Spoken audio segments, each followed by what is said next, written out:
So what is Krishna's offering to us through Bhagavad Gita about discipline? He says this beautiful shloka and he gives lot of important lessons about discipline. So Krishna says, Yuktahara viharasya, yukta cheshtasya karmasu, yukta swapnavabhodasya, yogo bhavati dukkhaha. Very beautiful verse. It is from Bhagavad Gita 6th chapter 17th verse. So let us see what exactly is the meaning of this verse. So perfection comes by regulation. And what is that regulation? Regulation in yukta hara. Yukta hara means yukta ahara. It becomes yukta hara. So yukta hara means regulation in food habits or regulation in eating habits. What to eat, when to eat, how much to eat, all these things matters a lot. In Kannada, there is a beautiful saying. They say, Matu ballavaniಗೆ ಜಗಳವಿಲ್ಲ, ಊಟ ಬಲ್ಲವನಿಗೆ ರೋಗವಿಲ್ಲ. Meaning, a person who knows how to speak, he doesn't encounter fights. A person who knows how to eat, he doesn't encounter diseases, roga. So, food or eating habits is very important. Now, how to eat, how much to eat, I will give you. As per the Ayurveda, there is a beautiful process. How much to eat? How to eat I discussed, that is Satvik Ahar. How much to eat?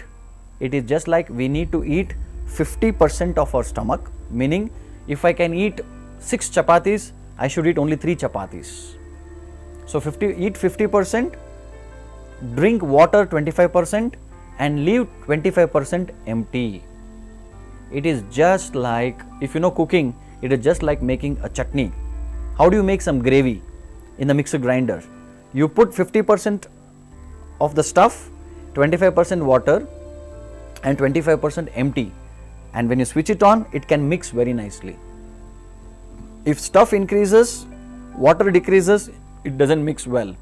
If water is less, it doesn't mix well. So the ratio has to be managed. What is the ratio? 50% stuff, food, 25% water and 25% empty space. Very important. And when to eat, how much to eat, we understood, only 50%. And when to eat, our life should be based on sun. When there is sun on the sky, we can eat. So after sunset, we should not eat. What happens when we eat? It doesn't digest. So Krishna tells in the Bhagavad Gita, Aham Vaishwanaro Bhutva Praninam Deham Ashritaha. Meaning, so I sit in the digestive system as fire. So that fire digests the food only when there is sun in the sky. If sun sets, then there is no fire inside our body, so it doesn't help us to digest well. So Yuktahara, regulation in food and regulation in eating habits is very important. Then Krishna says, Yukta Ahara and Yukta Viharasya. Vihara means recreation. So we need to have a regulation in recreation. Some people, they say, I want recreation, just want to enjoy. So this recreation is very important for all of us, because whole day we cannot work, or whole day we cannot study, or whole day we cannot be just with one person. We need recreation, meaning we need to take a break. So we work for one week and one weekend, Sunday, recreation. We go outing, we eat something special, so like that. But if somebody thinks, oh, weekend Sunday party is very nice, so every day I do party, only one day I work, that will not work. That will spoil our life. So recreation also has to be done at the right time.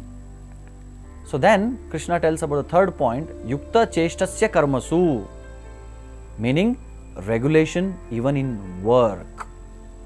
So regulation in work is also very important. Then he says Yukta Swapna, meaning regulation in sleep, and Yukta Avabhodasya, regulation during the day when you are awake. So we need to have regulation in our work. Some people are so passionate to work, we call it as workaholics. They work 16 hours, 18 hours. No, that will not help us in a long run. It will destroy our health. It will destroy our mental peace. So we need to work 8 hours, 9 hours or maximum 10 hours per day is good. Then Yukta Swapna and regulation in sleep. So question comes, how many hours we should sleep? A normal adult can sleep between 6 to 7 hours. If it is more than 7 hours, not good. Less than 6 hours is also not good for the body and mind. So in the Bhagavata Purana, it makes a nice point that our sleep is directly connected to our intelligence. Just think about it. Whenever you had very less sleep, our intelligence doesn't work properly. So that is why sufficient rest is very important. So that is regulation in sleep. Now, when to sleep?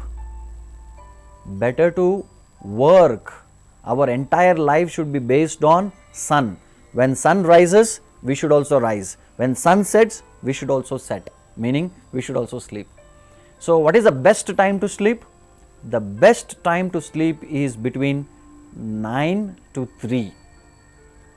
And nowadays in the city life, no one sleeps at 9 o'clock, 9 p.m. But if you can sleep between 9 to morning 3 a.m., that is the best. Or at least 9 to 4, 10 to 4 or 10 to 5. This is the best hours. And if you sleep during this time, the energy what you get is, body rejuvenates very wonderfully, very beautifully. The Ayurveda very clearly mentions this point. But what is happening in the current city life? People sleep at 12 o'clock, 12 a.m., 1 a.m., 2 a.m. They wake up at 10 a.m., 11 a.m. Many people in this world, they have not seen sunrise. So make sure that we sleep on time and wake up on time. And Yukta Swapna and Yukta Avabodhasya and regulation during day also. So this is discipline. So you will never always be motivated. You have to learn to be disciplined. So discipline is the bridge between goals and accomplishment. Therefore, discipline completes the process of this 4D formula for success from Bhagavad Gita. Thank you very much.